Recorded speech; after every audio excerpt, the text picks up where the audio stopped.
त्र्यम्बकं यजामहे सुगन्धिं पुष्टिवर्धनम् उर्वारुकमिव बन्धनान् मृत्योर्मुक्षीयमामृतात्। करोड़ो ब्रह्मांडोना नायक आशुतोष महादेवना दिव्य चरित्रोનું દિગ્દર્શન કરાવતી પવિત્ર કથા એટલે શિવ મહાપુરાણની કથા.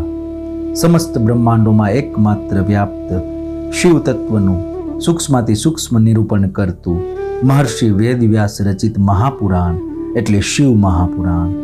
પૂજ્યપાદ સદગુરુ સ્વામી શ્રી નિર્દોષાનંદ સરસ્વતીજી મહારાજના કૃપાપાત્ર સદશિષ્ય સ્વામી શ્રી ભોળાનંદ સરસ્વતીજી મહારાજના સુરત મુકામે સંવંત 2080ના ચાતુર્માસ દરમિયાન તેઓ શ્રીના શ્રી મુખેથી પ્રવાહિત થયેલી શ્રી શિવ મહાપુરાણ કથા સત્સંગ સરિતા પૂજ્ય શ્રીની અત્યંત સરળ, ભાવભક્તિપૂર્ણ, સુસ્પષ્ટ અને સર્વગ્રાહ્ય સુમધુર વાણી દ્વારા વહેતી આ કથા સરિતા હૃદયમાં પ્રસ્ફુટિત કરે છે અદ્ભુત શિવચરણાનુરાગ. શિવોપાસનાનું રહસ્ય પ્રત્યેક કથાની માર્મિક સમજૂતી સાથે અનેક ઐતિહાસિક પ્રસંગોનું સુંદર નિરૂપણ શ્રોતાજનોને મંત્રમુગ્ધ કરે છે. જીવનું શિવ સાથે અનુસંધાન કરાવતી, અંતરમાં અનેરો શિવ ભક્તિ ભાવ જગાડતી અને શિવ તત્વ જ્ઞાન વડે મુક્તિનો માર્ગ બતાવતી આ કથાનું રસપાન કરીએ. ચાલો આ શિવ મહાપુરાણની કથા સત્સંગ સરિતામાં સ્નાન કરી ધન્યતા અનુભવીએ. પ્રતિદિન સત્સંગ પ્રવચનનું જીવંત પ્રસારણ નિહાળો ગુરુ સાનિધ્ય યુટ્યુબ ચેનલ પર. ઓમ નમો નારાયણાય.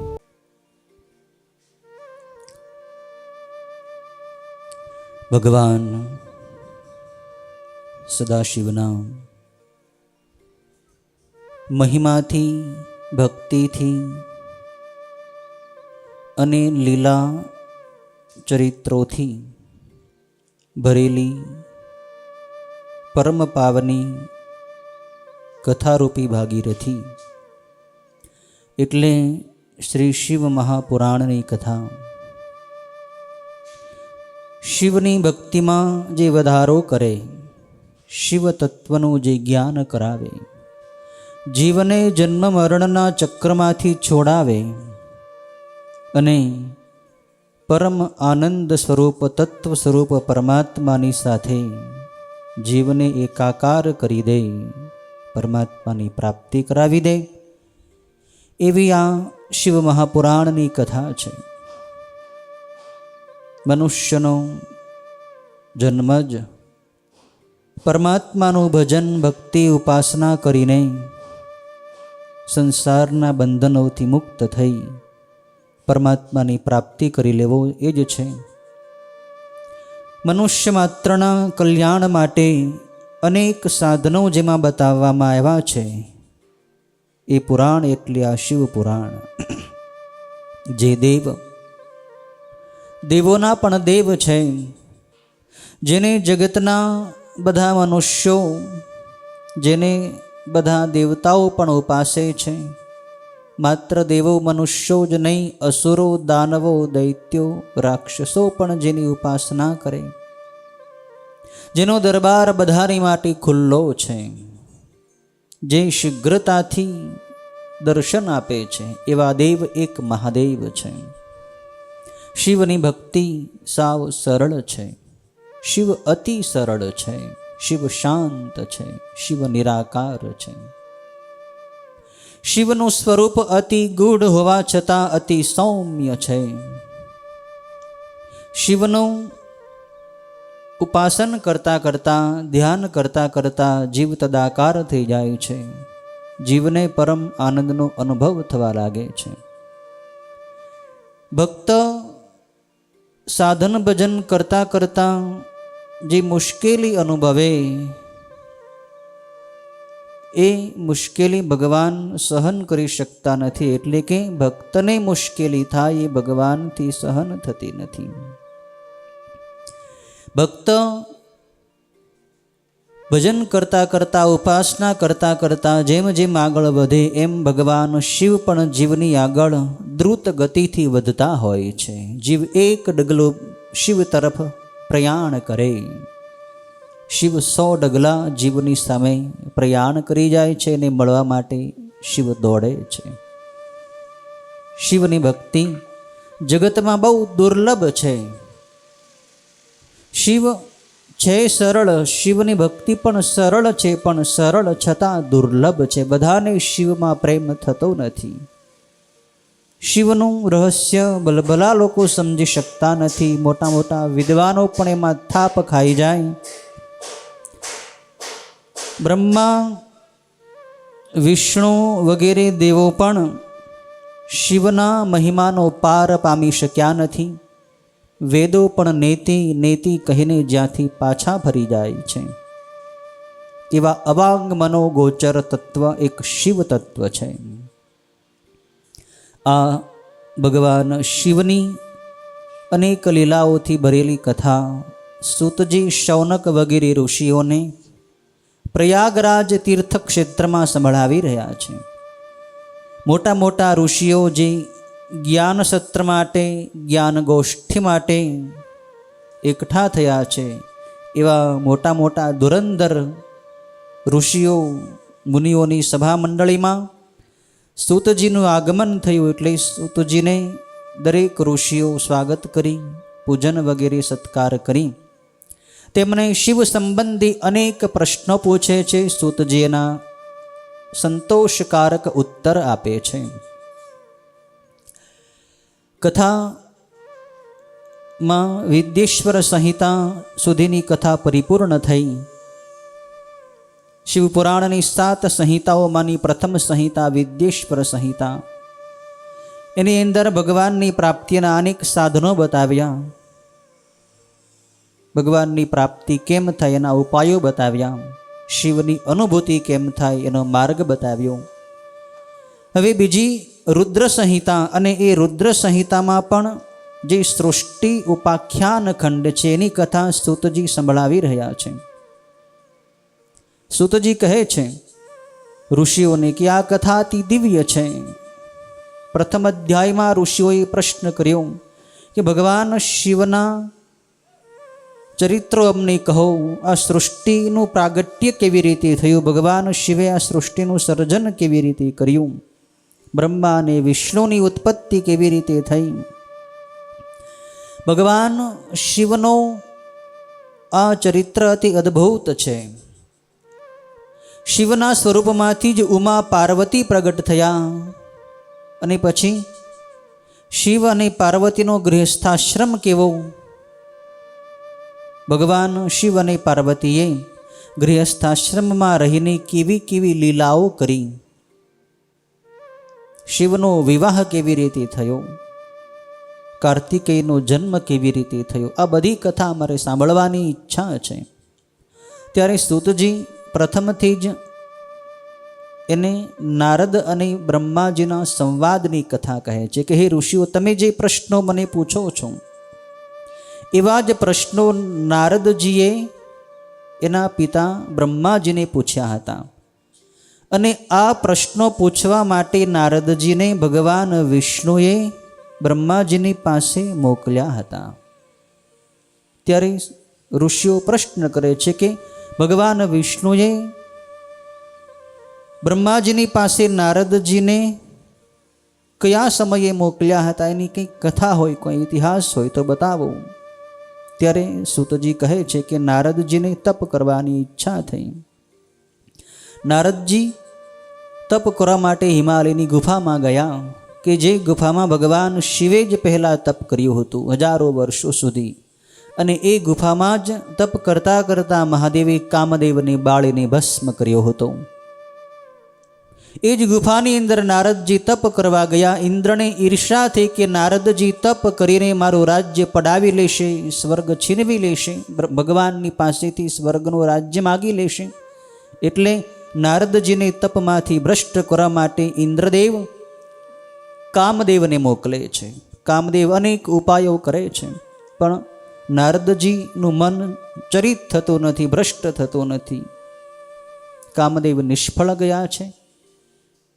નારદજીને અભિમાન થયું કે મેં કામદેવ ઉપર વિજય મેળવી લીધો, અને અભિમાન કરતાં કરતાં પોતાની બડાઈની વાત કહેવા માટે મહાદેવની પાસે કૈલાસમાં ગયા છે. મહાદેવે મનાઈ કરી કે તમે આ વાત કોઈને કહેશો નહીં, વિષ્ણુ ભગવાનને તો ખાસ કહેશો નહીં. પણ છતાંય નારદજી બ્રહ્માજીની પાસે ગયા. ત્યાં પણ પોતાની મોટાઈની અહંકારની વાત કરી કે હું મોટો તપસ્વી અને કામ વિજેતા છું, કામદેવનો પ્રભાવ મારી ઉપર પડ્યો નહીં. ત્યાંથી વૈકુંઠમાં ભગવાન વિષ્ણુની પાસે નારદજી જાય છે. ભગવાન વિષ્ણુને પણ એ જ અભિમાન ભરેલી વાત કરે છે. વિષ્ણુ ભગવાનને થયું કે મારે નારદજીનો અહંકાર નષ્ટ કરવો પડશે. ભક્તના હૃદયની અંદર કોઈ દોષ, કોઈ દુર્ગુણ હોય એને ભગવાન સહન કરી શકતા નથી, જોઈ શકતા નથી. ભગવાને લીલા કરી નારદજી વૈકુંઠમાંથી જતા હતા. પ્રસ્થાન કરીને પછી ભગવાને એના માર્ગમાં એક અદ્ભુત નગર ઉત્પન્ન કર્યું. એ નગરનો રાજા શિલનિધિ રાજા, અને એ રાજાને એક શ્રીમતી નામની કન્યા, એ કન્યાનો સ્વયંવર રાજા તૈયાર કરતો હતો. એટલે કે પોતાની પુત્રીના વિવાહની તૈયારી એ શિલનિધિ રાજા કરતો હતો. નારદજી એ રાજાને મળ્યા. પોતાની પુત્રી શિલનિધિ રાજાએ નારદજીને બતાવી અને કહ્યું કે મારી આ કન્યાને કેવો પતિ મળશે, એનું ભવિષ્ય આપ કહો. નારદજીને એની ઉપર દ્રષ્ટિ પડતા જ મોહ ઉત્પન્ન થયો છે. શ્રીમતી નામની રાજકુમારીને જોતા જ નારદજીના મનમાં કુભાવ થયો છે કે આ રાજકન્યા મને જ વરે, મારી સાથે એનો વિવાહ થાય. ત્યાંથી નારદજીએ શિલનિધિ રાજાને કહ્યું કે તારી આ કન્યાનો પતિ ભગવાન વિષ્ણુ જેવો સુંદર અને મહાદેવની જેવો કામ વિજેતા હશે. જેણે કામદેવની ઉપર વિજય મેળવ્યો હોય એવો જ પતિ તારી આ પુત્રીનો પતિ થશે. આવી વાત કરી નારદજી એ પુત્રીને પ્રાપ્ત કરવા માટે, એટલે કે શિલનિધિ રાજાની દીકરી સાથે વિવાહ કરવા માટે સુંદર સ્વરૂપ બનાવવા ભગવાન વિષ્ણુની પાસે વૈકુંઠમાં જાય છે. વિષ્ણુ ભગવાનને કહે છે કે મને સુંદર રૂપ આપો, મારે શિલનિધિ રાજાની પુત્રી સાથે વિવાહ કરવો છે. ભગવાન વિષ્ણુને નારદજીનો અહંકાર નષ્ટ કરવાનો હતો. ભગવાનની જે લીલા હતી, આ નારદજી ને ભગવાને પોતાનું સ્વરૂપ તો આપ્યું, પણ મુખ વાનરનું બતાવ્યું, મુખ વાનરનું આપી દીધું. શરીર સુંદર છે પણ મુખ વાનરનું છે. નારદજીને પણ ખબર રહી નહીં કે મારું મુખ વાનરનું છે. કામાંધ થઈને નારદજી એ શ્રીમતી રાજકુંવરીના સ્વયંવરમાં આવે છે, જ્યાં અનેક દેશ દેશાંતરોમાંથી રાજાઓ મહારાજાઓ સ્વયંવર માટે આવેલા હતા, રાજકુંવરી સાથે વિવાહ કરવા માટે આવ્યા હતા. ત્યાં એ સમયે ભગવાન શિવના બે ગણો બ્રાહ્મણનું રૂપ ધારણ કરી એ સભાની અંદર નારદજીનું રક્ષણ કરવા માટે આવ્યા હતા. ભગવાન શિવે જ એમને મોકલ્યા હતા. પેલી શ્રીમતી રાજકુંવરી સભાની વચ્ચે આવીને બધાય રાજકુમારો, જે દેશ દેશાંતરોમાંથી રાજાઓ મહારાજાઓ આવ્યા હતા, એને બધાયને જોતા જોતા આખી સભામાં ફરવા લાગી. પણ કોઈ રાજકુંવરમાં એની સુંદરતા દેખાણી નહીં, કોઈમાં એનું મન ઠર્યું નહીં. નારદજીની પાસે આવી એ શ્રીમતી, ત્યારે નારદનું મુખ તો વાનર જેવું ભયંકર હતું. એટલે એને જોઈને તો શ્રીમતી ત્યાંથી જલ્દી મુખ બગાડીને આગળ જતી રહી. ત્યાં ભગવાન વિષ્ણુ સભાની વચ્ચે સુંદર સ્વરૂપ ધારણ કરીને પ્રગટ થયા, અને ભગવાન વિષ્ણુને જોઈને એ શ્રીમતી કન્યાએ ભગવાન વિષ્ણુના કંઠમાં વરમાળા પહેરાવી દીધી. ભગવાન વિષ્ણુએ કન્યાને લઈને ત્યાંથી અંતર્ધાન અદૃશ્ય થઈ ગયા. નારદજીનું મન ઉદાસ થઈ ગયું કે શ્રીમતીએ મને કંઠમાં વરમાળા પહેરાવી નહીં, પણ શું થાય. ત્યારે પહેલાં જે શિવગણો બ્રાહ્મણના વેશમાં હતા એણે મશ્કરી કરી નારદજીને કે હે નારદજી, તમે વ્યર્થ મોહ કરો છો. તમારું મોઢું તો તમે જુઓ, તમારું મુખ તો વાનર જેવું છે. આ સાંભળીને નારદજીને ક્રોધ ચડ્યો છે, અને એ બંને બ્રાહ્મણો જે ખરેખર શિવના ગણો હતા એને શાપ આપી દીધો કે તમારે ભયંકર રાક્ષસ થવું પડશે, રાક્ષસનો જન્મ લેવો પડશે. ભગવાન શિવના એ બંને ગણોએ પણ એ વખતે ચૂપ રહેવું જ યોગ્ય છે એમ ધારી ત્યાંથી એ જતા રહ્યા. કેમ કે નારદજીને ક્રોધ ચડ્યો હતો, ક્રોધમાં વળી પાછું કંઈક બીજો શાપ આપી દેશે, એટલે એ બંને ગણો ત્યાંથી જતા રહ્યા. નારદજીએ પણ પાણીની અંદર પોતાનું પ્રતિબિંબ જોયું ત્યારે ખબર પડી કે મારું મુખ વાનરનો છે. ભગવાન વિષ્ણુએ મારી સાથે કપટ કર્યું. ભગવાન વિષ્ણુની ઉપર ક્રોધ ચડ્યો છે નારદજીને. વૈકુંઠમાં ભગવાનની પાસે જાય છે ને ભગવાનની શાપ આપે છે કે હે વિષ્ણુ, તમે મારી સાથે છળ કપટ કર્યું છે, મને સ્ત્રીનો વિયોગનું દુઃખ તમે આપ્યું છે, તો તમારે પણ આ પૃથ્વી ઉપર જન્મ લેવો પડશે, મનુષ્ય અવતાર ધારણ કરવો પડશે અને તમારે પણ સ્ત્રીના વિયોગનું દુઃખ સહન કરવું પડશે. અને જે વાનરનું મુખ તમે મારું બનાવ્યું છે એ જ વાનરની સહાય તમારે લેવી પડશે. તમારી પત્નીને પ્રાપ્ત કરવા માટે તમારે વાનરનું સૈન્ય બનાવીને એના વડે જ વાનરોની સહાયતાથી જ તમારી પત્નીને તમારે મેળવવી પડશે. આવા શાપ આપી પછી ભગવાન શિવે નારદજીની ઉપરથી પોતાની માયા હટાવી લીધી. ભગવાન શિવની જે ઈચ્છાથી આ બધું બન્યું હતું ત્યારે નારદજીને પસ્તાવો થયો કે મેં બહુ મોટી ભૂલ કરી.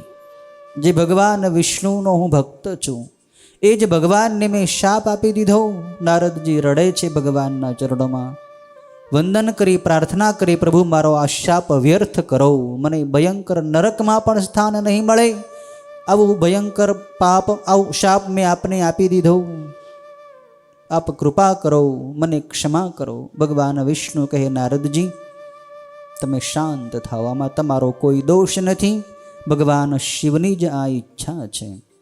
શિવે જ તમારી બુદ્ધિને હરી લીધી હતી. તમને અભિમાન થયું હતું, એ અભિમાનને નષ્ટ કરવા માટે ભગવાન શિવે જ આ બધું કરાવ્યું છે. હવે આ અભિમાનમાંથી છૂટવા માટે અને આ પાપમાંથી તમારી ઉગરવા માટે શું ઉપાય છે એ હું તમને બતાવું છું. વિષ્ણુ ભગવાન નારદજીને અભિમાન છોડવાનો ઉપાય બતાવે છે અને ભગવાન શિવનો મહિમા સંભળાવે છે. નારદજી પસ્તાવો કરે છે ત્યારે ભગવાન વિષ્ણુ એમને આશ્વાસન આપે છે.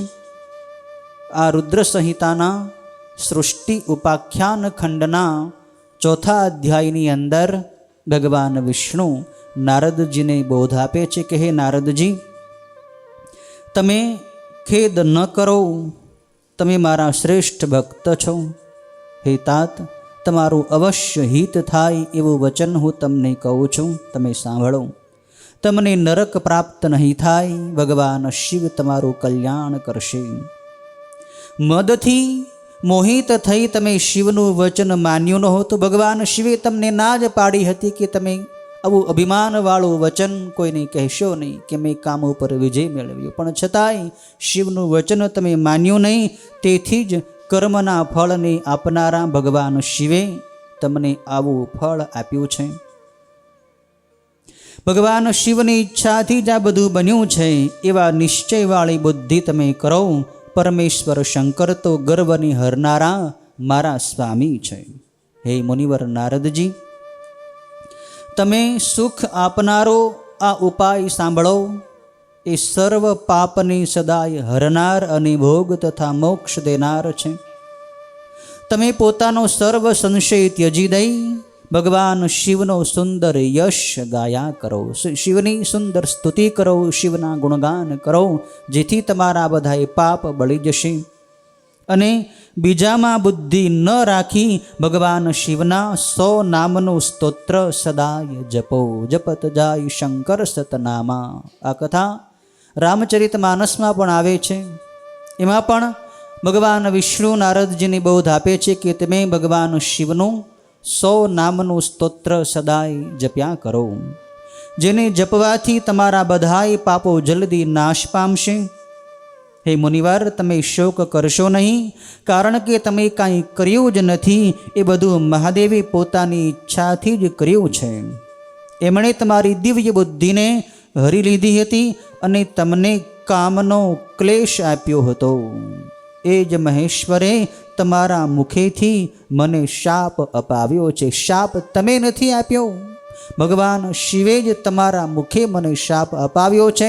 શિવને જ કંઈક એવી ઈચ્છા છે કે મારે આ પૃથ્વી પર મનુષ્ય અવતાર ધારણ કરી પાપીઓનો નાશ કરવો અને ધર્મનું રક્ષણ કરવું, મારે પણ રામાવતાર લેવો પડશે. તમે મને શાપ આપ્યો છે, એમાં ભગવાન શિવની જ કંઈક ઈચ્છા છે. એમ તેમણે પોતે પોતાનું ચરિત્ર લોકમાં પ્રગટ કર્યું છે. એ મહાદેવ મૃત્યુને જીતનારા, કાળના પણ મહાકાળ અને ભક્તોનો ઉદ્ધાર કરવામાં તત્પર રહે છે. હે નારદજી, મને શિવ સમાન કોઈ પ્રિય નથી. મને સુખ આપનાર એ મારા સ્વામી છે અને એ જ પરમેશ્વર મને બધી શક્તિઓ આપનારા છે. ભગવાન વિષ્ણુ આ કહે છે. વિષ્ણુ ભગવાનને શિવ સમાન બીજું કોઈ નથી પ્રિય. ભગવાન વિષ્ણુ સ્વયં કહે છે કે મને બધી શક્તિઓ ભગવાન શિવે જ આપી છે. એ મારા સ્વામી છે, એમની જ તમે ઉપાસના કરો, એમને જ સદાય ભજો, એમનો જ યશ ગાઓ અને હંમેશા શિવનું જ પૂજન કરો. હે નારદજી, જે શરીર, વાણી અને મનથી ભગવાન શંકરને શરણે જાય છે ને, એ માણસને પંડિત જાણવો અને તે જીવનમુક્ત કહેવાય છે. શિવ એ નામરૂપી દાવાનળથી મોટા પાપરૂપી પર્વતો અનાયાસે ભસ્મ થઈ જાય છે. એ ખરેખર સાચું છે, એમાં બિલકુલ શંકાને સ્થાન નથી. પાપરૂપી મૂળિયાવાળા અનેક પ્રકારના દુઃખો હોય છે, એ પણ કેવળ ભગવાન શિવના પૂજનથી જ નાશ પામે છે. એ વિના બીજા કોઈ ઉપાયે નાશ પામતા જ નથી. માણસને જીવનમાં દુઃખ ક્યારે આવે? માણસ પાપ કરે એ પાપનું જ પરિણામ હોય છે દુઃખ, પાપનું ફળ હોય છે દુઃખ.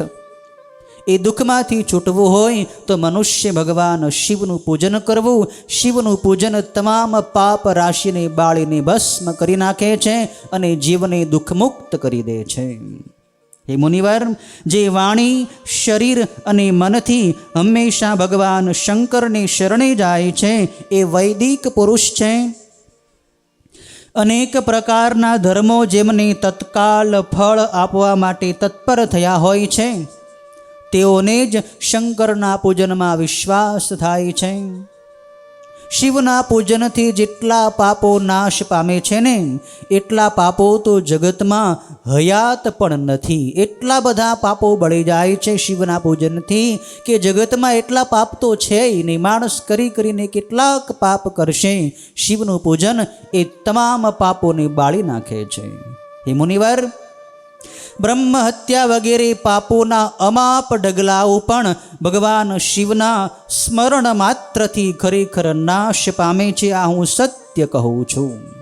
ભગવાન શિવને તમે યાદ કરો, શિવનું સ્મરણ કરો મનોમન, તોય બધાય બ્રહ્મ હત્યા જેવા મોટા પાપ હોય તો એ પણ બધાય નષ્ટ થઈ જાય છે. જેઓ શિવ નામરૂપી નૌકા મેળવીને સંસાર સાગરને તરી જાય છે, એના સંસારના મૂળરૂપ પાપો નાશ પામે છે, એમાં શંકા નથી.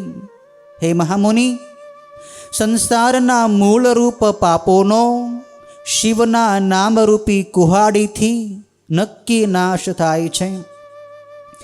પાપરૂપી દાવાનળથી તપેલાઓએ શિવનું નામરૂપ અમૃત પીવું જોઈએ, કેમ કે પાપરૂપી દાવાનળથી તપેલાઓને એના વિના શાંતિ થતી નથી. પાપ રૂપી અગ્નિ જેના હૃદયની અંદર પ્રગટી ગયો છે, જેણે જીવનમાં અસંખ્ય પાપો કર્યા છે અને એ પાપને કારણે સદાય મનમાં બળ્યા કરે છે, એ બળતરાથી મુક્તિ મેળવવી હોય તો એણે ભગવાન શિવના નામનો જપ કરવો.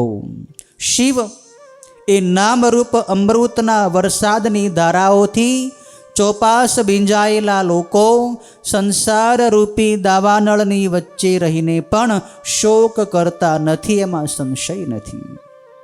રાગ અને દ્વેષમાં રમતા મનવાળા લોકોને ભગવાન શંકરની ઉપર ભક્તિ થતી નથી. જેના મનમાં રાગ દ્વેષ છે, સંસારની આસક્તિ છે, કોઈના પ્રત્યે વેરભાવ છે, કુભાવ છે, એવા રાગ દ્વેષથી ભરેલા લોકોના મનમાં શિવની ભક્તિનો જન્મ થતો નથી, એટલે કે એની શિવમાં પ્રીતિ થતી નથી. પરંતુ જેમને શિવની ઉપર ભક્તિ થઈ હોય એવા લોકોની બધી રીતે એકદમ મુક્તિ થાય છે. અનંત જન્મોથી જેણે તપ કર્યું હશે તેને જ પાર્વતીના પતિ ભગવાન શંકરની ઉપર ભક્તિ થાય છે. જેના અનેક જન્મોના તપના ફળ ઉદય પામ્યા હોય એવાને જ શિવ અને શક્તિની ભક્તિ મળે છે. બાકી તો જગતમાં અનેક સંપ્રદાયો છે, અનેક દેવી દેવતાઓ છે, અનેક અંધશ્રદ્ધાઓમાં લોકો ભટકે છે, આજે પણ ભટકે છે. કારણ કે એ લોકોએ તપ કર્યું નથી, એનું કાંઈ પુણ્ય નથી. પણ જેને શિવમાં ભક્તિ છે, જેને શિવની ભક્તિ કંઈક પ્રાપ્ત થઈ છે, તો એણે સમજી લેવું કે કંઈક એના પૂર્વના પુણ્યો હશે, કંઈક એનું પૂર્વનું તપ હશે, કંઈક ભજન હશે, એટલે જ એને આ જન્મની અંદર શિવની ભક્તિ મળી છે. શિવ ઉપર ભક્તિ થઈ હોય પણ એ જો બીજા દેવ ઉપરની જેવી સામાન્ય ભક્તિ હોય, સાધારણ ભક્તિ હોય તો નિષ્ફળ છે. પરંતુ એ શિવની ભક્તિ વ્યભિચાર વિનાની એટલે કે અસામાન્ય, અસાધારણ એટલે કે અનન્ય ભક્તિ હોવી જોઈએ. શિવમાં જ એક પ્રીતિ, બીજા દેવોની ઉપર પ્રીતિ નહીં, ભલે બીજા દેવોની સાથે દ્વેષ નહીં, પણ પ્રીતિ એક શિવમાં જ, પ્રેમ એક શિવના ચરણોમાં જ હોય તો એ મનુષ્ય સહેલાઈથી આ સંસારની તરી જાય છે. જેને શિવ ઉપર અસાધારણ ભક્તિ હોય છે એને જ મોક્ષ સુલભ છે, બીજાની સુલભ નથી, એવું મારું માનવું છે. અનંત પાપો કરીને પણ જો મહાદેવ ઉપર જીવને ભક્તિ થાય તો સર્વ પાપોથી છૂટી જ જાય છે, એમાં બિલકુલ શંકા નથી. જેમ જંગલમાં દાવાનળથી બળી ગયેલા વૃક્ષો ભસ્મ થઈ જાય છે, એમ ભગવાન શંકરના ભક્તોના પાપો પણ ભસ્મીભૂત થાય છે. જે હંમેશા ભસ્મથી પવિત્ર શરીરવાળો અને શિવ પૂજામાં તત્પર રહે છે એ પાર વિનાના અતિ ભયંકર સંસાર સાગરની અવશ્ય તરી જાય છે. ભગવાન શિવનો ભક્ત બ્રાહ્મણનું ધન લૂંટીને કે ઘણા બ્રાહ્મણોને હણીને પણ પાપથી લેપાતો નથી, એટલે કે એને કોઈ પાપ સ્પર્શ કરી શકતા નથી. પૂર્વના પંડિતોએ બધાએ વેદો તપાસીને આમ નક્કી કર્યું છે કે શિવનું શ્રેષ્ઠ પૂજન જ સંસારનો નાશ કરવાનો ઉપાય છે. હે નારદજી, આજથી માંડી તમે કાળજીથી સાવધાન થઈને વિધિપૂર્વક પાર્વતી સહિત ભગવાન સદાશિવ મહેશ્વરનું નિત્ય ભક્તિથી ભજન કરજો. પગથી મસ્તક સુધી આદર સાથે ભસ્મથી બરાબર લેપન કરી સર્વ શ્રુતિઓમાં સંભળાતો ભગવાન શિવનો ષડાક્ષર મંત્ર ઓમ નમઃ શિવાયનો જપ કર્યા કરો. શિવને પ્રિય એવા રુદ્રાક્ષોને બધાય અંગો ઉપર અતિ સદભક્તિથી વિધિપૂર્વક મંત્ર સહિત તમે ધારણ કરો. ભગવાન વિષ્ણુ નારદજીની આ વાત સંભળાવે છે કે તમે લલાટમાં ભસ્મ લગાવો, સર્વ અંગોમાં ભસ્મોના ત્રિપુંડ કરો, બધા અંગોમાં રુદ્રાક્ષો પહેરો. શિવની કથા હંમેશા સાંભળો અને શિવની કથા બધાયને સંભળાવો, બધાયને કહો. તેમજ કાળજીથી શિવના ભક્તોનું પૂજન કરો. પ્રમાદ રાખ્યા વિના, આળસ કર્યા વિના એક શિવને જ શરણે જાઓ, કારણ કે શિવ પૂજા કરવાથી જ નિત્ય આનંદ મેળવાય છે. તમારે જો પરમ આનંદ પ્રાપ્ત કરવો હોય તો શિવની પૂજા એ જ શ્રેષ્ઠ ઉપાય છે. હે મુનીશ્વર, શિવના પવિત્ર ચરણ કમળને હૃદયમાં ધારણ કરી એટલે કે શિવના ચરણોનું હૃદયમાં ધ્યાન કરી પ્રથમ તો શિવના તીર્થોમાં તમે પર્યટન કરો, શિવના તીર્થોમાં યાત્રા કરો, તીર્થયાત્રા કરો. પછી ભગવાન શિવનો અતુલ મહિમા જોતા જોતા તમે ભગવાન શિવને જે પ્રિય છે એવા આનંદવનમાં જાઓ. આનંદવન એટલે જે કાશી નગરી છે, જેને અવિમુક્તપુરી કહેવામાં આવે છે, જે વારાણસી કાશી છે એનું શાસ્ત્રોક્ત નામ, એનું પૌરાણિક નામ આનંદવન છે. જે ભગવાન શિવે જ એ નગરીને ઉત્પન્ન કરી છે. એ કાશી નગરીમાં હે નારદજી તમે જાઓ, ત્યાં ભક્તિથી ભગવાન વિશ્વેશ્વરના દર્શન કરી પૂજન તમે કરજો. એને નમસ્કાર અને સ્તુતિ કરીને વિશેષ કરી તમે નિર્વિકલ્પ સ્વરૂપ થશો. ભગવાન વિશ્વનાથના જ્યોતિર્લિંગના કાશીમાં દર્શન કરીને તમારા બધા જ સંકલ્પો વિકલ્પો નષ્ટ થઈ જશે. તમારી બુદ્ધિ, તમારી મતિ નિર્મળ થઈ જશે. એ પછી હે મુનિવાર, મારી આજ્ઞાથી તમારે પોતાની કામના માટે બ્રહ્મલોકમાં અવશ્ય જવું અને ત્યાં તમારા પિતાજી જે બ્રહ્માજી છે એમને ભક્તિથી નમસ્કાર કરવા અને સ્તુતિ કરીને અતિશય પ્રસન્ન ચિત્તે ભગવાન શિવનો મહિમા ખાસ પૂછવો. ભગવાન વિષ્ણુ નારદજીને કહે છે કે આ બધું તીર્થયાત્રા, તીર્થ પરિભ્રમણ કરતાં કરતાં છેવટે તમે પછી બ્રહ્મલોકમાં જાઓ. પોતાના પિતા, તમારા પિતા જે બ્રહ્માજી છે એમને વંદન પૂજન કરી ભગવાન શિવની કથા એમને પૂછજો. શિવ સંબંધી તત્વ રહસ્ય એમની પાસે જાણજો.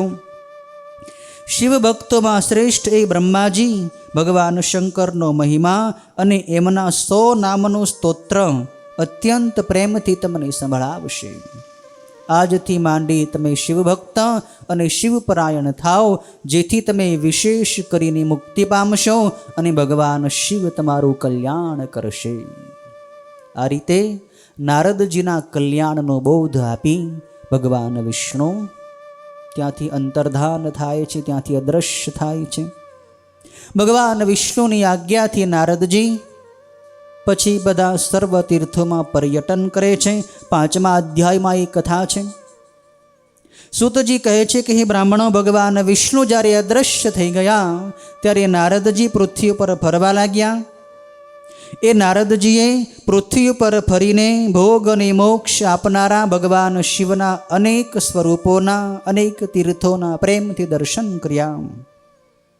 પછી દિવ્ય દેખાવના એ નારદજીને પૃથ્વી ઉપર ફરતા જાણી શિવના પેલા 2 ગણો કે જે ગણોને નારદજીએ ક્રોધમાં આવીને શાપ આપી દીધો હતો કે તમે રાક્ષસ બની જશો, તમારે રાક્ષસ થવું પડશે, એ બંને ગણો નારદજીની પાસે આવે છે અને અત્યંત પ્રસન્ન ચિત્તે એમની પાસે જઈ નમસ્કાર કરી આદરથી નારદજીના ચરણો પકડે છે, એમની ચરણ વંદના કરે છે અને નારદજીએ જે એમને શાપ આપ્યો હતો એ શાપમાંથી એમનો ઉદ્ધાર કેવી રીતે થશે એ વિશે પ્રશ્ન કરે છે કે હે મુનિવર નારદજી, તમે અમારું કલ્યાણ કેવી રીતે થાય એ બતાવો. તમે અમને શાપ આપ્યો હતો પણ એ શાપમાંથી છુટકારો ક્યારે થશે? અમે આપનો અપરાધ કર્યો છે, પણ હે નારદજી, હવે આ પાપનું નિવારણ, આ શાપમાંથી અમારો ઉદ્ધાર કેમ થાય એ અમને જણાવો. ત્યારે નારદજી કહે છે કે હે મહાદેવના ગણો, તમે સુખ આપનારું અને મોહથી રહિત મારું સત્ય વચન હવે સાંભળો. પહેલાં ભગવાન શિવની જે ઈચ્છાથી મારી બુદ્ધિ ખરેખર ભ્રષ્ટ થઈ ગઈ હતી અને તેથી જ હું ખૂબ મોહ પામી અને અહંકારમાં આવી ગયો હતો અને એ જ અહંકારને કારણે મારામાં પછી ક્રોધ ઉત્પન્ન થયો અને ક્રોધના આવેગમાં મારાથી તમને શાપ અપાઈ ગયો છે. પણ હે શિવગણો, મેં જે પ્રમાણે કહ્યું છે એ પ્રમાણે જ થશે. એમાં હવે બીજો કોઈ ઉપાય નથી. ખરેખર એ મારી ભૂલ હતી, મારે તમને શાપ ન આપવો જોઈએ, માટે મારો અપરાધ તમે ક્ષમા કરો. પણ હવે એ શાપમાંથી ઉદ્ધાર કેવી રીતે થાય એ તમે સાંભળો કે તમે વિશ્રવા નામના મુનિના વંશની અંદર જન્મ તમે લેશો અને તમે કુંભકર્ણ અને રાવણ નામના બંને રાક્ષસો થશો. પણ એ રાક્ષસના જન્મમાં પણ તમને ભગવાન શિવની ઉપર ભક્તિ ટકેલી રહેશે. તમે વિદ્વાન બનશો, તમે તપસ્વી થશો, શિવની ભક્તિવાળા થશો અને ભગવાન શિવનું જ બીજું સ્વરૂપ જે વિષ્ણુ છે, ભગવાન શિવે જ જે વિષ્ણુને ઉત્પન્ન કર્યા છે, એ વિષ્ણુ જ બીજો અવતાર લઈ રામાવતાર ધારણ કરી જ્યારે પૃથ્વી પર પધારશે ત્યારે તમારો બંનેનો વિનાશ કરી અને તમને બંનેને પાછા પોતાના મૂળ સ્થાને મોકલી દેશે અને પછી તમે તમારા પાછા મૂળ સ્થાને શિવલોકની અંદર જઈ શકશો. આવો ઉદ્ધારની વાત નારદજીએ એ બંને શિવગણોની બતાવી છે. પછી નારદજી ત્યાંથી ભગવાન વિશ્વનાથની નગરી જે કાશી નગરી છે ત્યાં જાય છે. ભગવાન વિશ્વનાથનું વંદન પૂજન નમસ્કાર કરે છે. એમની બુદ્ધિમાં એમને શાંતિ અને નિર્મળતાનો અનુભવ થયો છે. અનેક તીર્થોમાં પરિભ્રમણ કરતાં કરતાં કરતાં નારદજી પછી પોતાના પિતા બ્રહ્માજીની પાસે બ્રહ્મલોકમાં જાય છે. 6થા અધ્યાયમાં એની કથા છે. નારદજી બ્રહ્માજીની પાસે જઈ વંદન પૂજન કરીને ભગવાન શિવના તત્વ સંબંધી પ્રશ્નો કરે છે. નારદજી કહે છે કે હે પિતામહ બ્રહ્મા, બ્રહ્મનું સ્વરૂપ આપ જાણો છો, આપે બ્રહ્મ તત્વને જાણ્યું છે અને આપની કૃપાથી મેં ભગવાન વિષ્ણુનો ઉત્તમ મહિમા પણ જાણ્યો છે. મેં ભક્તિ માર્ગ, જ્ઞાન માર્ગ, અતિ કઠિન તપનો માર્ગ, દાનનો માર્ગ અને તીર્થોનો માર્ગ પણ સાંભળ્યો છે. આ બધું મેં જાણ્યું છે, પણ હે પિતામહ બ્રહ્મા, મેં શિવનું તત્વ જાણ્યું નથી. મને શિવ તત્વ સંબંધી જ્ઞાન આપો. તમે ભગવાન શિવની પૂજાનો વિધિ પણ મને સંભળાવો અને એમના અનેક ચરિત્રો પણ આપ અનુક્રમે મને કહો. હે પિતામહ બ્રહ્મા, ભગવાન શિવ તો નિર્ગુણ છે, છતાંય એ સગુણ કેવી રીતે થાય છે? જેનો આકાર નથી, જે નિરાકાર છે, એ ભગવાન શિવ આકાર કેવી રીતે ધારણ કરે છે? શિવની માયાથી મોહ પામેલો હું શિવનું તત્વ સમજી શકતો નથી. શિવનું તત્વ અતિ ગૂઢ છે. સૂક્ષ્મ બુદ્ધિવાળા શિવના અનન્ય ભક્તો જ કંઈક અંશે શિવનું તત્વ સમજી શકે છે, પણ મને હજી શિવનું તત્વ સમજમાં આવ્યું નથી. સૃષ્ટિની પહેલાં મહેશ્વર કયા સ્વરૂપે રહે છે? જ્યારે આ સૃષ્ટિ ઉત્પન્ન થઈ નહોતી ત્યારે ભગવાન શિવ ક્યાં રહેતા હતા, કેવા સ્વરૂપે રહેતા હતા, એ મને સંભળાવો. સૃષ્ટિના મધ્યકાળમાં એટલે કે સૃષ્ટિ બની ગયા પછી મહેશ્વર ક્યાં રહે છે, એમનું સ્વરૂપ કેવું હોય છે અને એ કેવી ક્રીડાઓ, કેવી લીલાઓ કરે છે, એ પણ મને સંભળાવો. અને સૃષ્ટિના પ્રલય કાળે એટલે કે સૃષ્ટિનો જ્યારે વિનાશ થાય ત્યારે એ મહેશ્વર કેવી રીતે રહે છે, તેમજ લોકનું કલ્યાણ કરનારા એ ભગવાન શંકર કેવી રીતે પ્રસન્ન થાય છે.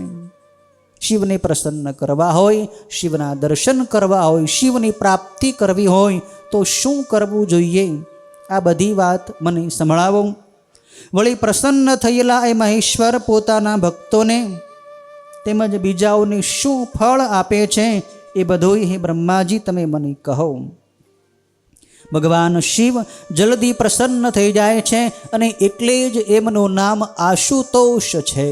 આશુ એટલે જલ્દીથી, શીઘ્રતાથી, ટૂંક સમયમાં, અને તોષ એટલે સંતુષ્ટ થાય. જે ટૂંક સમયમાં, જે જલ્દીથી પ્રસન્ન થઈ જાય, સંતુષ્ટ થઈ જાય, એવા દેવ એટલે આશુતોષ મહાદેવ.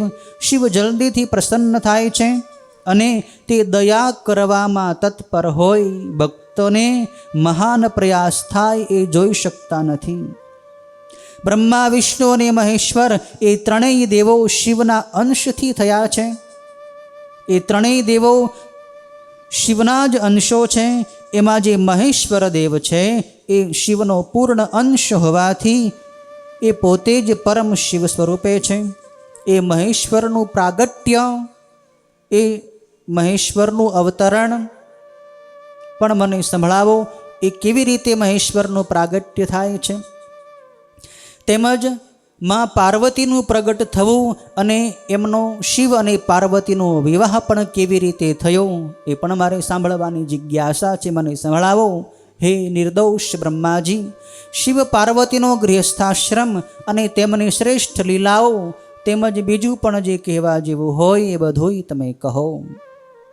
પાર્વતીની ઉત્પત્તિ અને તેમનો વિવાહ મને ખાસ કહેજો, અને કાર્તિક સ્વામીનો જન્મ પણ કેવી રીતે થયો એ પણ મને જણાવો.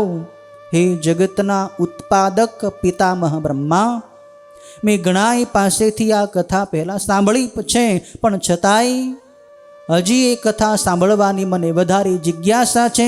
શિવની કથા જ એવી છે કે એ કથા સાંભળતા સાંભળતા નવા નવા પ્રશ્નો થાય, નવો નવો આનંદ આવે. શિવની કથા સાંભળવામાં શિવના ભક્તને એટલી રુચિ ઉત્પન્ન થાય કે હજી વાંચીએ, હજી સાંભળીએ, હજી પણ આમાંથી કંઈક નવું જાણવા મળે. જ્યારે પણ સાંભળીએ ત્યારે નવી વાત જાણવા મળે. આવી આ પરમ પવિત્ર કથા છે. હે પિતામહ બ્રહ્મા, આ કથા મેં પહેલાં સાંભળી છે, પણ છતાંય મને તૃપ્તિ થઈ નથી. એથી હવે વિશેષ રૂપે મને આ કથા સંભળાવો. હું આપના શરણે આવ્યો છું. આ રીતે નારદજીએ પિતામહ બ્રહ્માને પ્રશ્નો કર્યા. ત્યારે પિતામહ બ્રહ્મા નારદજીને એક એક પ્રશ્નોના ખૂબ જ વિસ્તારપૂર્વક પ્રત્યુત્તર આપે છે. ભગવાન શિવનું પ્રાગટ્ય, શિવનું સગુણ સ્વરૂપનું પ્રાગટ્ય કેવી રીતે થયું?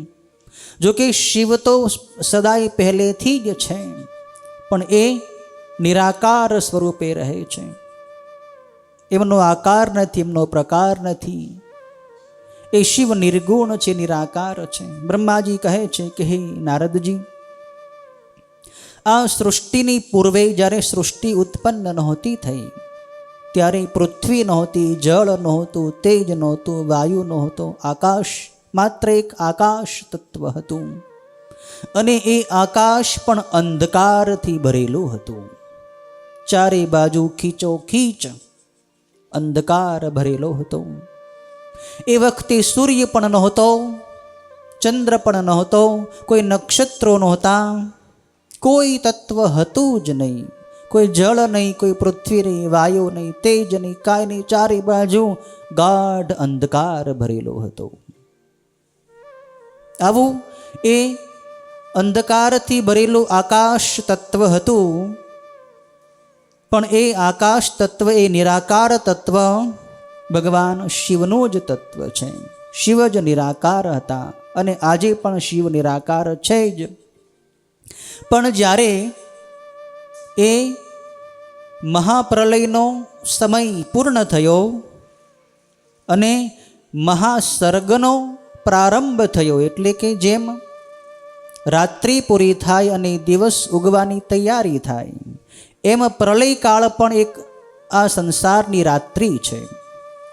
જ્યારે જગતના જીવો બધાય પોતાના કર્મોના ફળ સ્વરૂપે જન્મો લઈ લઈને, જન્મી જન્મીને, મરી મરીને થાકી જાય, ત્યારે ભગવાન શિવ પોતે જ રુદ્ર સ્વરૂપે આ સૃષ્ટિનો વિનાશ કરે છે, પ્રલય કરી નાખે છે. તો જેટલો સમય સૃષ્ટિ રહી હોય એટલો જ સમય સૃષ્ટિનો પ્રલય પણ રહે છે. જેમ 12 કલાકનો દિવસ હોય ને 12 કલાકની રાત્રિ હોય, એમ સૃષ્ટિનો પ્રલય જેટલો હોય એટલો જ સૃષ્ટિનો સર્ગ, સર્ગ એટલે આરંભ અને પ્રલય એટલે અંત. જેમ રાત્રિ પૂરી થાય અને દિવસની શરૂઆત થાય, એમ પ્રલય કાળનો સમય પૂર્ણ થયો અને સૃષ્ટિના સર્જનનો સમય શરૂ થયો. ત્યારે ભગવાન જે પરમાત્મા નિરાકાર શિવ છે, જેનો કોઈ આકાર રંગરૂપ નથી, એમને પોતાનું રૂપ બનાવવાની ઈચ્છા થઈ. તો એ પરમાત્મા પોતે નિરાકારમાંથી સાકાર થયા અને એનું નામ સદાશિવ પડ્યું. એ રૂપ અત્યંત દિવ્ય હતું. એ સદાશિવ રૂપ પંચવક્ત્ર વાળું હતું, જેને 5 મુખ હતા. દરેક મુખમાં 3 નેત્રો હતા.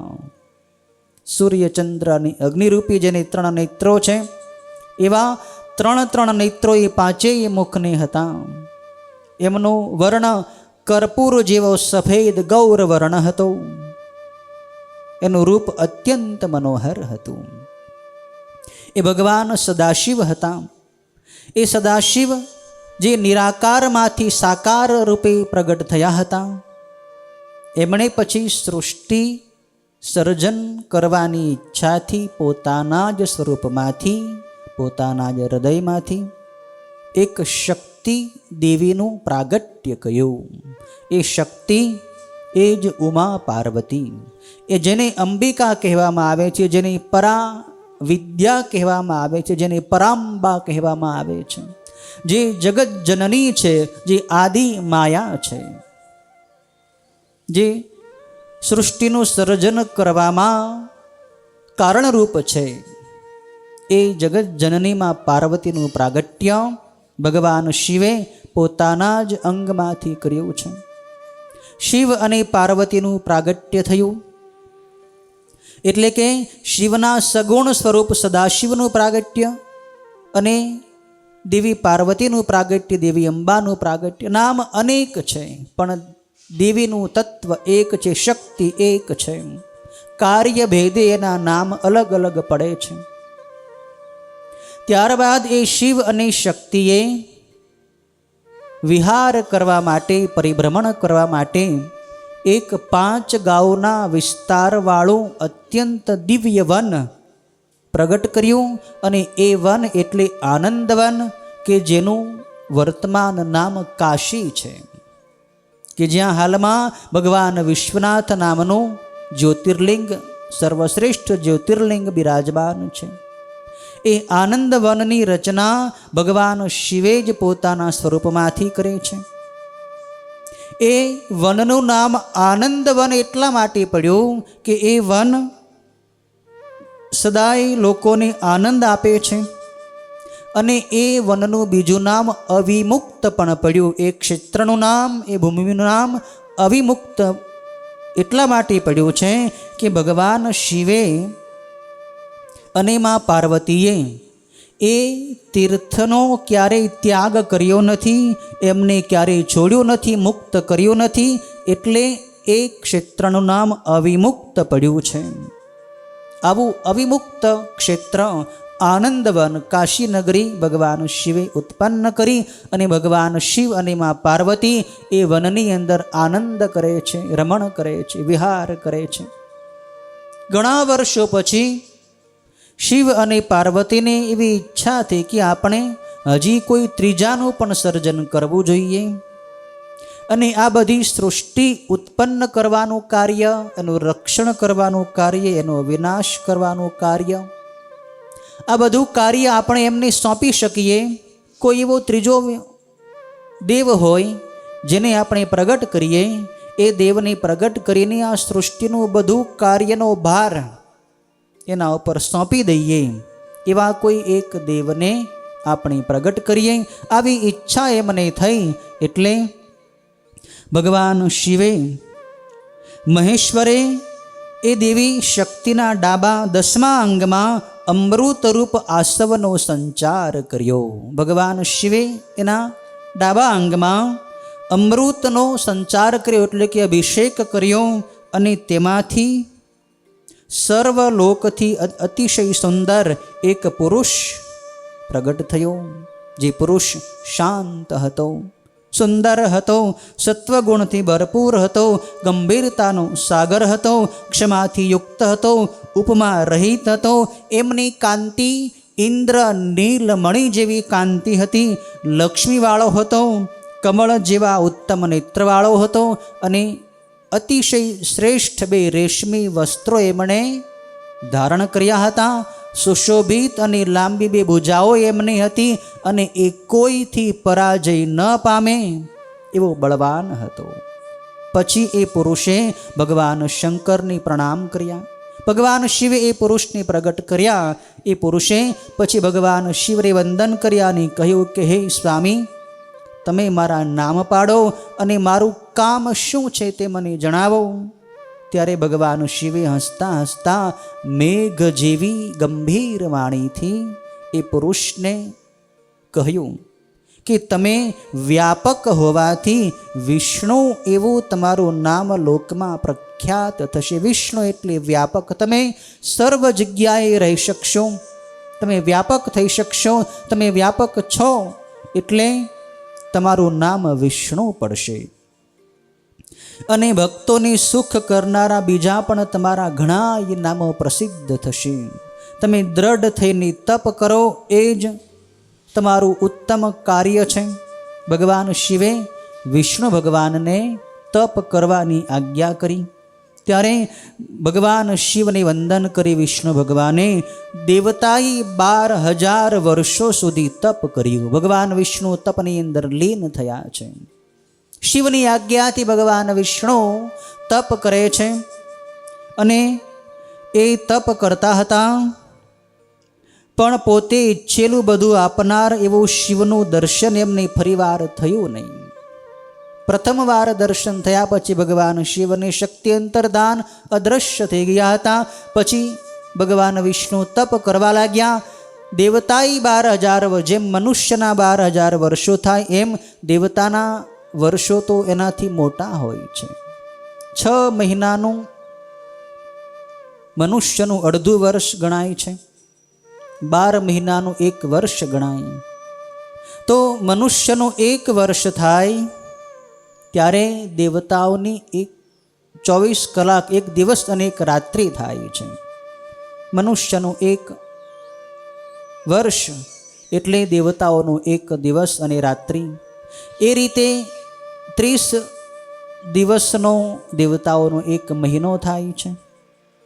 અને 12 મહિનાનું 1 વર્ષ થાય છે. એવા 12,000 વર્ષો સુધી વિષ્ણુ ભગવાને તપ કર્યું, પણ છતાંય એમને શિવના દર્શન ન થયા. તેથી ભગવાન વિષ્ણુ મનમાં વિચાર કરવા લાગ્યા કે હવે મારે શું કરવું જોઈએ. ત્યારે આકાશમાં આકાશવાણી ઉત્પન્ન થઈ, પ્રગટ થઈ. આકાશવાણી જણાવવા લાગી કે હે વિષ્ણુ, તમે ફરીથી તપ કરો. ફરીથી પણ તપ કરવાની આજ્ઞા આકાશવાણીએ કરી. ત્યારે વિષ્ણુ ભગવાન વળી પણ લાંબા વખત સુધી તપ કરવા લાગ્યા. અતિ કઠોર તપ કર્યું.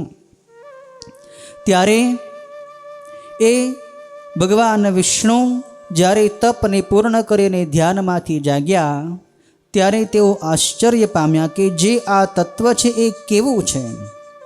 એમ પરિશ્રમયુક્ત થયેલા તે વિષ્ણુના પોતાના અંગમાંથી ભગવાન શિવની માયાને લીધે એ વખતે અનેક પ્રકારની જળધારાઓ વહેવા લાગી. વિષ્ણુ ભગવાનના અંગમાંથી જળ તત્વનું પ્રાગટ્ય થયું. અનેક જળધારાઓ વહેવા લાગી. જે કાંઈ શૂન્ય હતું, જે જગત ખાલી હતું, તે વખતે પૃથ્વી, તેજ વગેરે કોઈ તત્વ નહોતું. ભગવાન વિષ્ણુ જ એક હતા અને તપ કરતા હતા.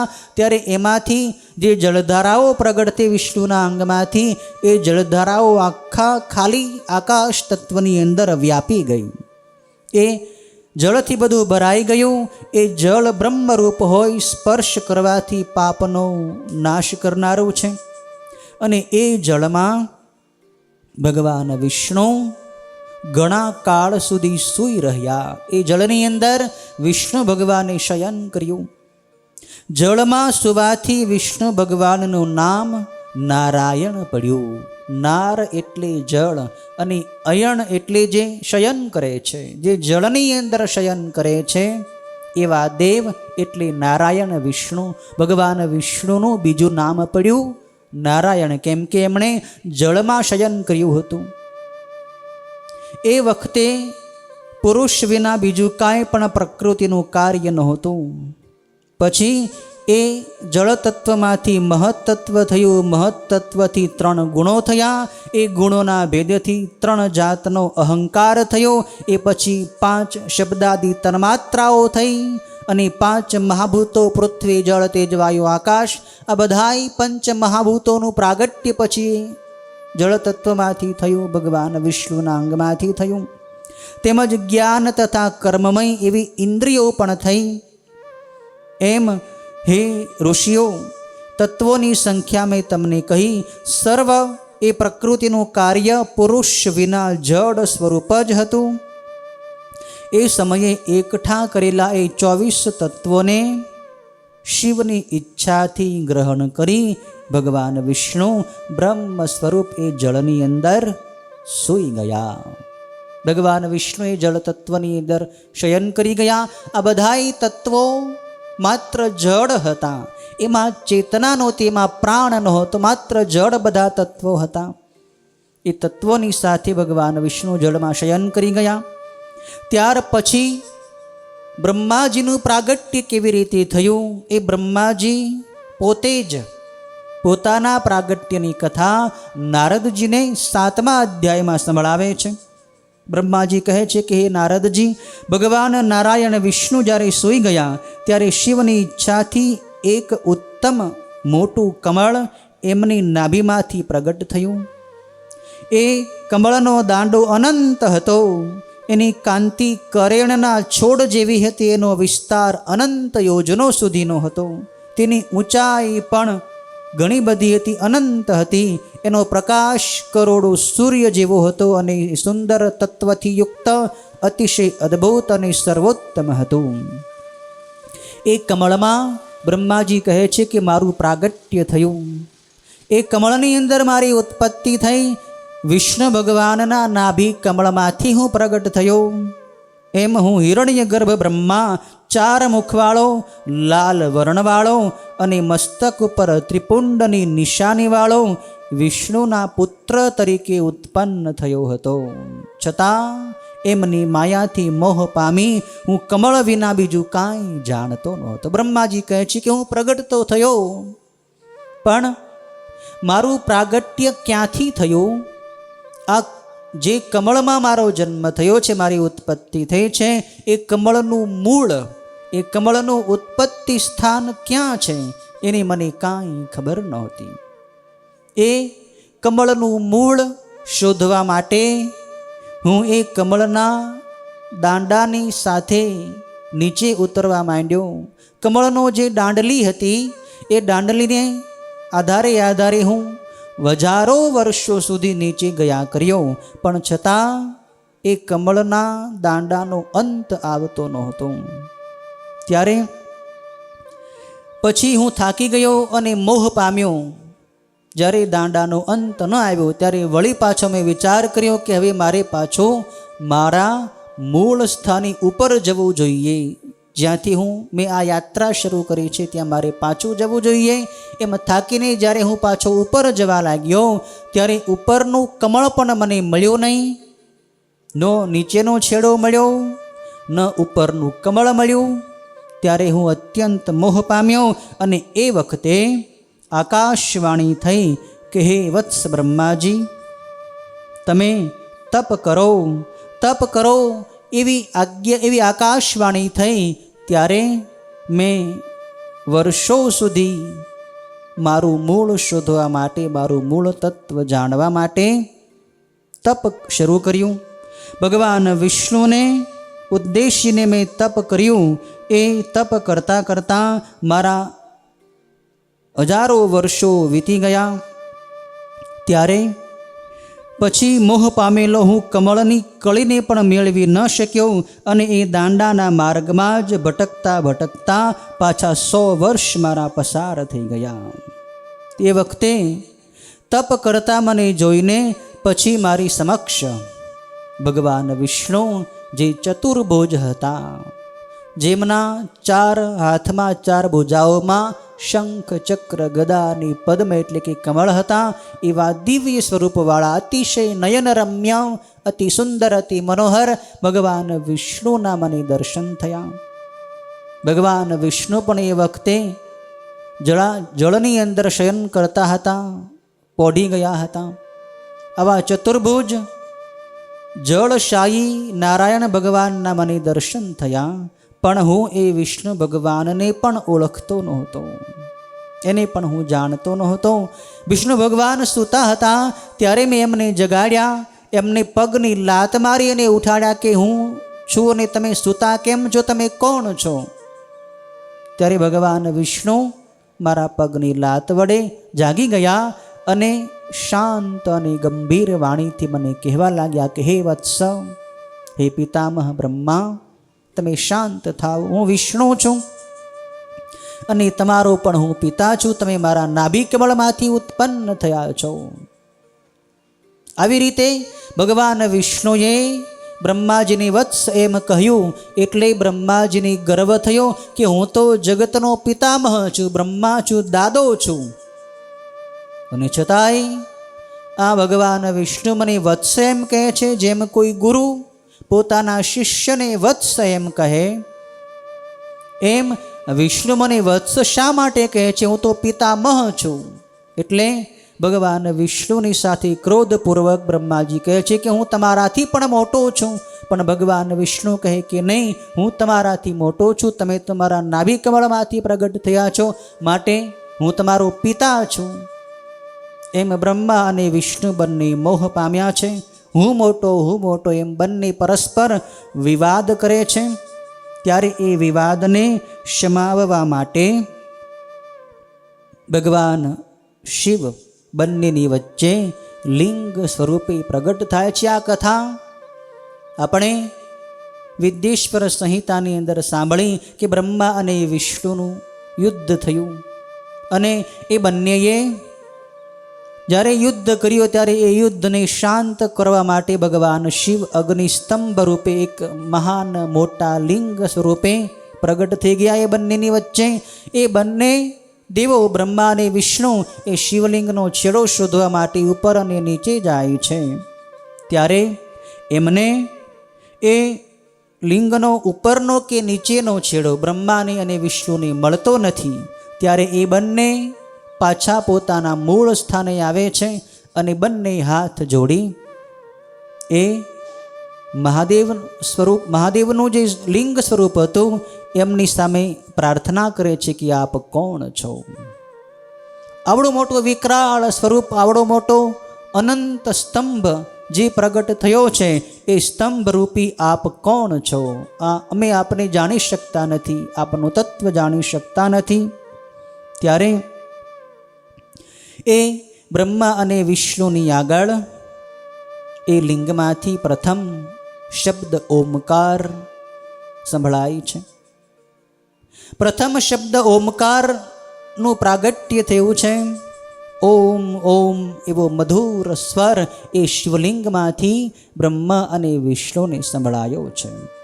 એ પ્રમાણે 8મા અધ્યાયની અંદર ભગવાન શિવની શબ્દ બ્રહ્મની મૂર્તિનું વર્ણન બ્રહ્માજી પોતે જ કરે છે કે જ્યારે અમે બંને મોહ પામ્યા ત્યારે ભગવાન શિવ એ લિંગમાંથી ઓમકાર રૂપે અમને સંભળાવા લાગ્યા. ત્યારે ઓમ એવો અતિશય સ્પષ્ટ અને પ્લુત સ્વરવાળો નાદ પ્રગટ થયો. આ શું એમ મોટો શબ્દ કરી સર્વ દેવોના પૂજ્ય વિષ્ણુ મારી સાથે ઊભા રહી પ્રસન્ન ચિત્તે વારંવાર વિચાર કરી રહ્યા હતા. પણ અને એમણે લિંગના દક્ષિણ ભાગમાં સનાતન પ્રથમ વર્ણ અકારને, ઉત્તર ભાગમાં મકારને, મધ્યમાં મકારને અને અંતમાં નાદને, ઉકારને, એમ એવી રીતે ઓમના સ્વરૂપને દેખ્યું. લિંગના દક્ષિણ ભાગમાં સનાતન પ્રથમ વર્ણ અકારને જોયો, ઉત્તર ભાગમાં ઉકારને જોયો. ઓમ નમઃ શિવાય, ઓમ નમઃ શિવાય, ઓમ નમઃ શિવાય, ઓમ નમઃ શિવાય.